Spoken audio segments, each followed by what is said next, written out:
মুশফিকুর রহিম এবং লিটন দাসের দুটো সেঞ্চুরি যেটা তারা রাওয়ালপিন্ডি ক্রিকেট স্টেডিয়ামে করেছিলেন, সেই অর্জন লিখে রাখা আছে রাওয়ালপিন্ডি ক্রিকেট স্টেডিয়ামের অনার্স বোর্ডে। শুধু তাই না, মেহেদী হাসান মিরাজ এবং হাসান মাহমুদ পাকিস্তানের বিরুদ্ধে টেস্টে 5 উইকেট পেয়েছিলেন, তাও লেখা আছে এই অনার্স বোর্ডে। পাশাপাশি বাংলাদেশের সেই ঐতিহাসিক সিরিজের গল্পও আছে রাওয়ালপিন্ডি ক্রিকেট স্টেডিয়ামের অনার্স বোর্ডে।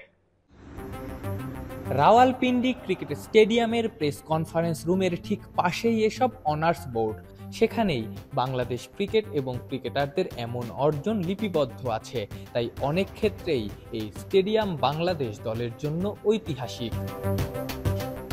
এই মাঠেই 2020 সালে টেস্ট ম্যাচ খেলেছিল বাংলাদেশ দল। আজহার আলীর পাকিস্তানের বিরুদ্ধে ইনিংস ব্যবধানে হেরেছিল বাংলাদেশ। সেই ম্যাচে সেঞ্চুরি করেছিলেন শান মাসুদ। সবচেয়ে কম বয়সী ক্রিকেটার হিসেবে হ্যাটট্রিক করেছিলেন নাসিম শাহ। শুধু বাংলাদেশ দল কেন, পাকিস্তান ক্রিকেটের জন্য এই স্টেডিয়াম ঐতিহাসিক। 1992 সাল থেকে এই মাঠে আন্তর্জাতিক ক্রিকেট হয়, পরের বছর থেকে টেস্ট ক্রিকেট। 1996 বিশ্বকাপের অন্যতম ভেন্যু ছিল তখনকার পিন্ডি ক্রিকেট স্টেডিয়াম। 2019 সালে এই মাঠেই পাকিস্তানে টেস্ট ক্রিকেট ফেরে, শ্রীলঙ্কার বিপক্ষে টেস্ট দিয়ে।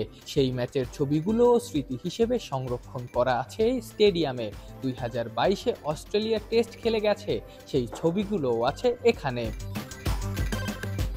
এই মাঠ গতি তারকা শোয়েব আখতারের ঘরের মাঠ। এই মাঠেই শোয়েবের ডেবিউ।